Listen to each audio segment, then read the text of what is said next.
Class 9 ৰ সকলো ছাত্ৰ ছাত্ৰীকে আজিৰ পাঠটোলৈ স্বাগতম জনাইছোঁ। আজি আমি তোমালোকৰ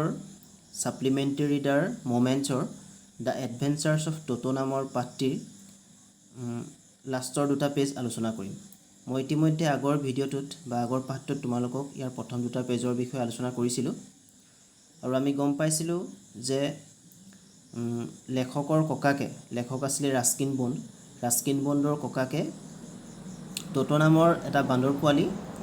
ঘোঁৰা চালক এজনৰ পৰা 5 টকাৰ বিনিময়ত কিনিছিলে আৰু সেই টোটো দেখিবলৈ ধুনীয়া আছিল বা আকৰ্ষণীয় আছিল যদিও সি বহুত দুষ্ট আছিল আৰু ৰাস্কিন বণ্ডৰ ককাকৰ জীৱ জন্তুৰ প্ৰতি এটা ভাল পোৱা আছিল আৰু সেয়েহে ঘৰতে বিভিন্ন ধৰণৰ পোহনীয়া জন্তুৰে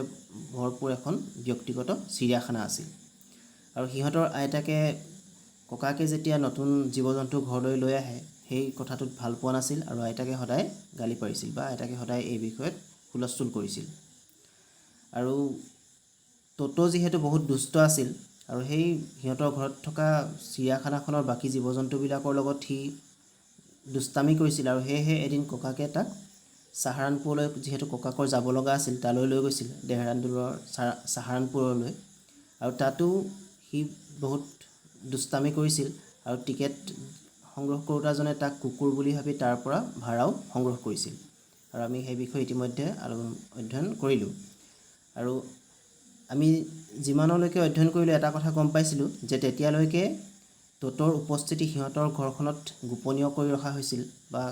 টোটোৰ উপস্থিতি অকল লেখক আৰু ককাকেহে গম পাইছিল, আইতাকে গম পোৱা নাছিল। এতিয়া আহাচোন আমি ইয়াৰ পাছৰখিনি আলোচনা কৰোঁ। ইয়াৰ পাছত আছিলে When Toto was finally accepted by grandmother, he was given a comfortable home in the stable. আৰু মই ইতিমধ্যে ক'লোৱে যে আইতাকে এতিয়ালৈকে বা এই পৰ্যন্ত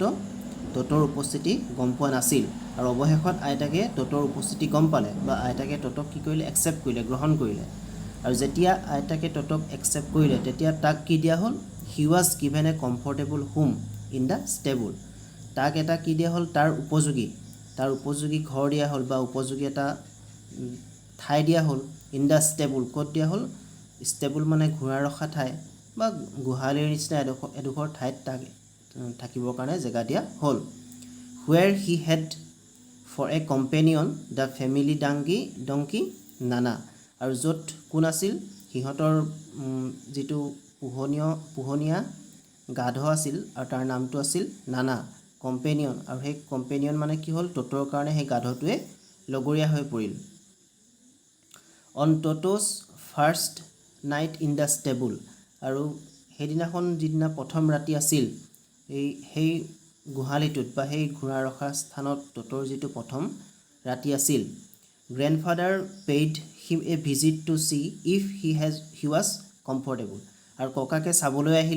ককাকে ভিজিট দিবলৈ আহিলে যে সি সুবিধাজনকভাৱে তাত আছেনে। To his surprise he found Nana without apparent cause pulling at her Holter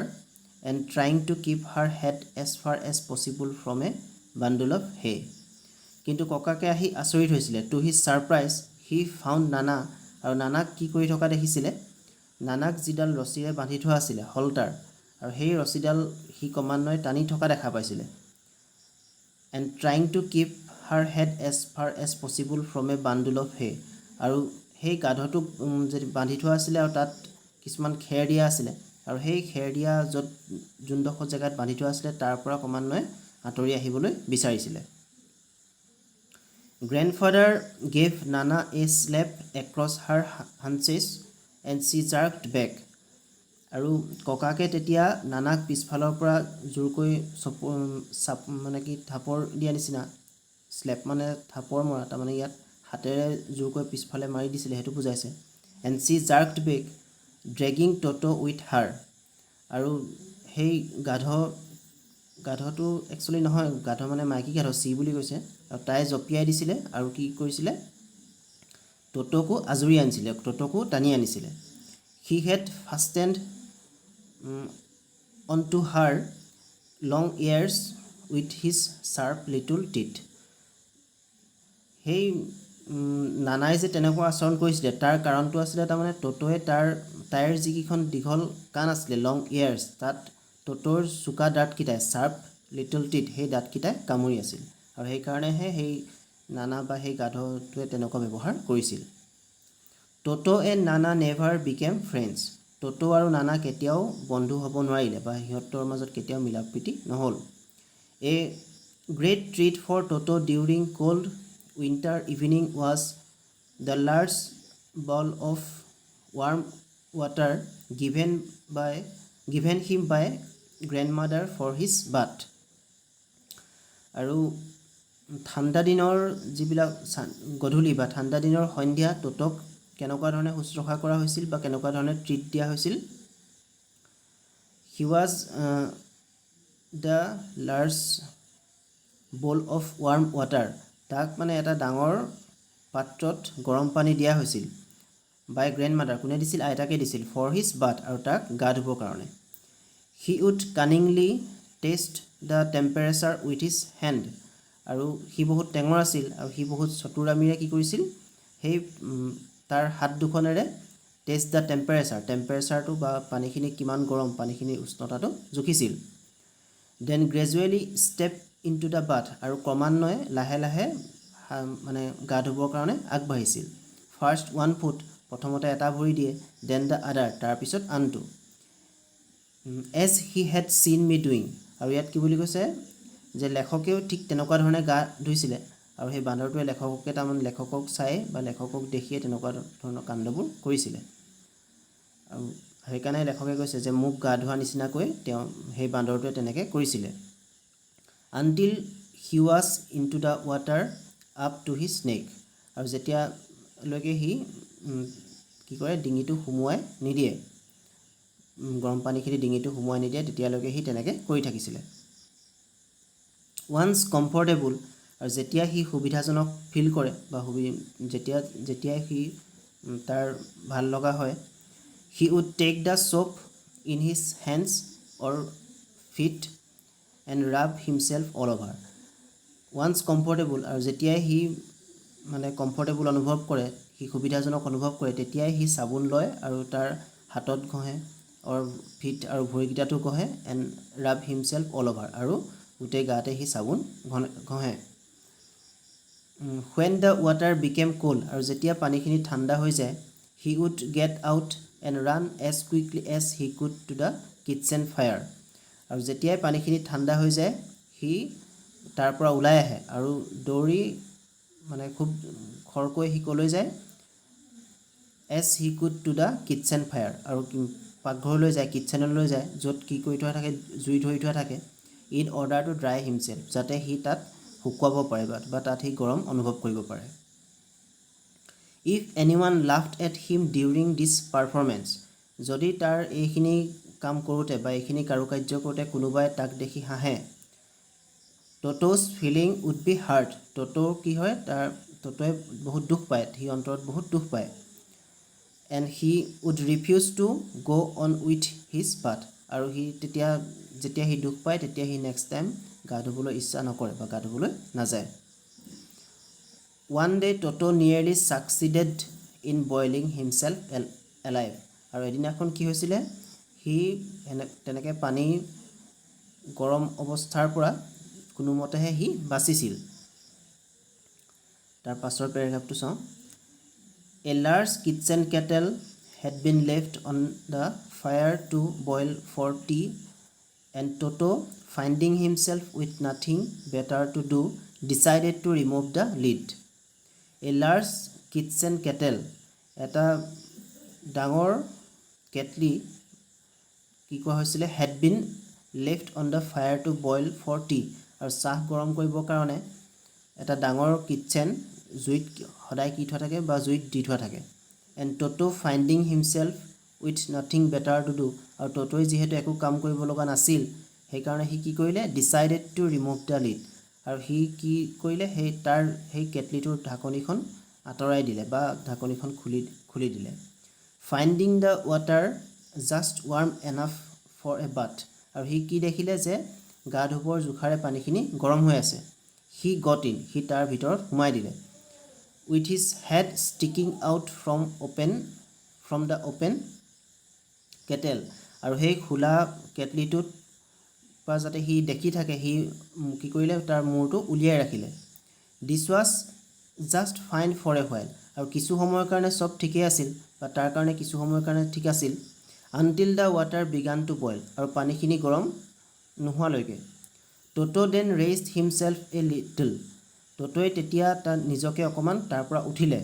but finding it cold outside কিন্তু বাহিৰত সি ঠাণ্ডা দেখা পালে বা ঠাণ্ডা অনুভৱ কৰিলে চিট ডাউন এগেইন আৰু সেইকাৰণে সি তাত আকৌ পুনৰ বহি দিলে he continued hopping up and down for some time আৰু সি কিছু সময় ধৰি তেনেকুৱা কৰি আছিল তাৰমানে উঠা বহা কৰি আছিল সেই পাত্ৰটোত বা সেই কেটলিটোত আনটিল গ্ৰেণ্ডমাদাৰ এৰাইভড আৰু আইতাক আহি পোৱালৈকে আৰু যেতিয়া আইতাকে আহি পালে কি কৰিলে এণ্ড হোল হিম তাক তাৰ পৰা আজৰি আনিলে জোৰেকে তাৰ পৰা চুৰাই আনিলে half boil out of the kettle আৰু সি প্ৰায় তাৰমানে আধা সিজাৰ নিচিনাই হৈ গৈছিলে মানে সি প্ৰায় জ্বলি যোৱা নিচিনাই হৈ গৈছিলে সেই কেটলিটোত আৰু সেইকাৰণে আইতাকে যেতিয়া তাত উপস্থিত হ'ল তাৰ পৰা জোৰেৰে তাক কি কৰিলে তাৰ পৰা উলিয়াই আনিলে সেই কেটলিটোৰ পৰা if there is a part of the brain specially devoted to mischief that part was largely developed in Toto আৰু এই বাক্যশাৰীত কি কৈছে ট'টো যে বহুত দুষ্ট আছিল সেই কথাটোৱে প্ৰকাশ পাইছে if there was a part of the brain specially devoted to mischief তাৰমানে যদি ব্ৰেইনৰ বা যদি মগজুৰ কিছুমান পাৰ্ট য'ত কি থাকে দুষ্টামিবোৰ থাকে and that part was largely developed in Toto আৰু সেই দুষ্টামিবোৰ বেছিকৈ কাৰ গাতে দেখা পোৱা যায় ট'টোৰ গাতে দেখা পোৱা যায় he was always tearing things into pieces আৰু সি প্ৰায়ে বস্তুবিলাক কি কৰে টুকুৰা টুকুৰকৈ ফালে বা সি প্ৰায় বস্তুবিলাক ফালে হুৱেনেভাৰ ওৱান অফ মাই আণ্টছ কাম নিয়েৰ হিম আৰু যেতিয়াই মোৰ এগৰাকী আণ্টছ বা এগৰাকী খুৰী তাৰ ওচৰলৈ যায় he made every effort to get hold of her dress and tear a hole in it আৰু সি কি কৰে ট'টোৱে কি কৰে খুৰীয়েকৰ সেই কাপোৰবিলাক ফালিবৰ চেষ্টা কৰে এণ্ড টিয়াৰ এ হোল আৰু এটা কি কৰে ফুটাও কৰি দিয়ে বা বিন্ধাও কৰি দিয়ে আৰু সেই কাপোৰবিলাকত one day at lunch time এদিনাখন দুপৰীয়া আহাৰৰ সময়ত a large dish of pulao stood in the centre of the dining table আৰু এখন ডাঙৰ কাঁহীত বা ডাঙৰ ডিছত কি আছিলে পোলাও থৈ দিয়া আছিলে চেণ্টাৰ অফ দ্য ডাইনিং টেবুলৰ একেবাৰে সোঁমাজত we entered the room to find Toto stuffing himself with the rice আৰু আমি যেতিয়া ৰুমত সোমাইছিলোঁ আমি মানে লেখকৰ কথা কৈছে বা লেখকৰ ঘৰৰ পৰিয়ালৰ কথা কৈছে তেওঁলোকে যেতিয়া সেই ডাইনিং ৰুমত সোমাইছিলে তেতিয়া ট'টো তাত কি কৰি আছিলে বহি আছিলে আৰু সেই পোলাওখিনিৰ সৈতে বা সেই ভাতখিনিৰ সৈতে মাই গ্ৰেণ্ডমাদাৰ স্ক্ৰীমড আৰু তেতিয়া আইতাকে কি কৰিছিলে খং কৰিছিলে আৰু আইতাকে এনেও জীৱ জন্তু মানে ভাল পোৱা নাছিলে ককাকে যেতিয়া নতুন জীৱ জন্তু আনিছিলে সদায় গালি পাৰি আছিলে আৰু এতিয়া ট'টোৰ সেই কাণ্ড দেখি আইতাকে আকৌ গালি পাৰিলে and Toto threw a plate at হাৰ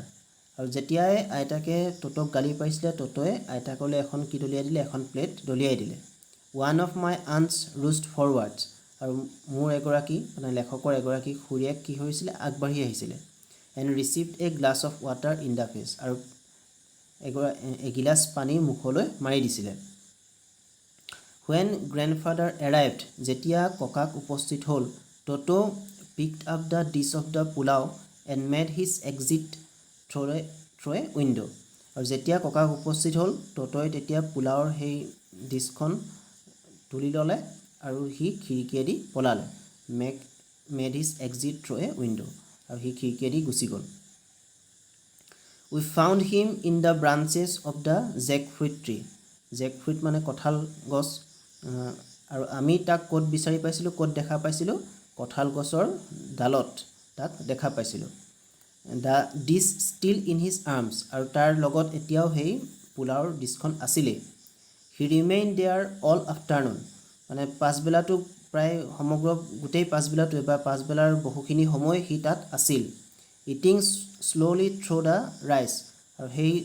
ভাতখিনি বা সেই পোলাওখিনি সি লাহে লাহে খাই আছিলে determined on finishing every grain আৰু সি যে গোটেইখিনি প্ৰায় খাই শেষ কৰিব and then in order to spite grandmother who had screamed at him আৰু যিহেতু আইতাকে তাক গালি পাৰিছিলে সেইকাৰণে আইতাকক কি কৰিব ধৰিলে স্পাইট মানে কাৰোবাক ক্ষতি কৰা বা ইয়াত সেইটোৱে বুজাইছে যে যিহেতু আইতাকলে খং উঠি আছিলে আৰু সেই খংটো তাৰ মানে শেষ হোৱা নাছিলে বা খংটো মাৰ যোৱা নাছিলে, he threw the dish down from the tree, আৰু সি গছৰ ওপৰৰ পৰা তললৈ সেই কাঁহীখন দলিয়াই দিলে। এণ্ড চাটাৰ্ড উইথ ডিলাইট, আৰু সি আনন্দত হাঁহিব ধৰিলে। When it broke into 100 pieces, আৰু যেতিয়া সেই কাঁহীখন কেইবা টুকুৰা হৈ বা প্ৰায় 100 টুকুৰামান হৈ যেতিয়া ভাঙিলে তেতিয়া সি বহুত আনন্দ পালে। Obviously, Toto was not the sort of pet we could keep for long. Obviously, নিশ্চিতভাৱে Toto was not the sort of pet. Toto এনেকুৱা এটা পোহনীয়া জন্তু নহয় যে we could keep for long, যে তাক আমি বহুদিনৰ কাৰণে ঘৰত থ'ব পাৰোঁ। Even grandfather realized that. আনকি ককাকেও সেই কথাটো অৱশেষত কি কৰিলে, উপলব্ধি কৰিলে। কিন্তু ককাকে জীৱ জন্তু ভাল পাইছিলে, আৰু জীৱ জন্তু ভাল পাইছিলে কাৰণে ককাকৰ এখন ব্যক্তিগত কি আছিলে, চিৰিয়াখানা আছিলে। কিন্তু ট'টোৰ ক্ষেত্ৰত সেইটো সম্পূৰ্ণ ওলোটা। ট'টো যিহেতু দুষ্ট, আৰু ট'টোক যদি সেই চিৰিয়াখানাত ৰাখে বা সিহঁতৰ ঘৰটো ৰাখে তেতিয়া ঘৰৰ সকলোবিলাক বস্তু নষ্ট কৰে, আৰু সেইকাৰণে ট'টোক বেছি সময় ধৰি ৰাখিব নোৱাৰে। We were not well to do and could not afford to frequent loss of dishes, clothes, curtains and wallpaper. আৰু ট'টোক কিয় দীৰ্ঘদিনৰ কাৰণে বা কিয় বেছি সময়ৰ কাৰণে ৰাখিব নোৱাৰে, কাৰণ ট'টোৱে সদায় কাঁহী চাহী বা ডিছ চিছ কি কৰে ভাঙি থাকে, আৰু কাপোৰ কানি ফালি থাকে বা ফটো চটো সেইবিলাক নষ্ট কৰে, আৰু সেইকাৰণে তাক বেছি দিনৰ কাৰণে ৰাখিব নোৱাৰে। So' grandfather found the tonga driver, আৰু সেইকাৰণে ককাকে সেই ঘোঁৰা চালকজনক পুনৰ বিচাৰিলে। And sold Toto back to him only for 3 rupees, আৰু সেই ঘোঁৰা চালকজনক হাতত ট'টোক পুনৰ 3 টকাৰ বিনিময়ত বিক্ৰী কৰি দিলে। গতিকে আমি প্ৰথমতে কি পাইছিলোঁ, সেই ঘোঁৰা চালকজনৰ পৰাই সেই ট'টোক কিনিছিলে 5 টকাৰ বিনিময়ত, এতিয়া আকৌ 2 টকা লোকচান কৰিহে 3 টকাত আকৌ সেই ঘোঁৰা চালকজনক ট'টোক বিক্ৰী কৰি দিলে। গতিকে এইখিনিয়ে আছিল দ্য এডভেঞ্চাৰ্ছ অফ ট'টো বা ট'টোৰ দুঃসাহসিকতা নামৰ পাঠটোৰ কাহিনীটো। আৰু পাঠটো ৰচনা কৰিছিল ৰাস্কিন বণ্ডে। তোমালোকে পাঠটো প্ৰথমৰ পৰা শেষলৈকে ভালকৈ এবাৰ পঢ়ি চাবা, আৰু পাঠটোৰ যিখিনি প্ৰশ্নোত্তৰ আছিলে সেইখিনি আমি পিছৰ ক্লাছত আলোচনা কৰিম। আৰু প্ৰশ্নোত্তৰখিনি তোমালোকে নিজেও প্ৰথমতে পঢ়ি চাবা, প্ৰশ্নোত্তৰখিনি আমি পিছৰ ক্লাছত আলোচনা কৰিম। তোমালোকে নিজেই চেষ্টা কৰিবা, আৰু ইয়াত 2টা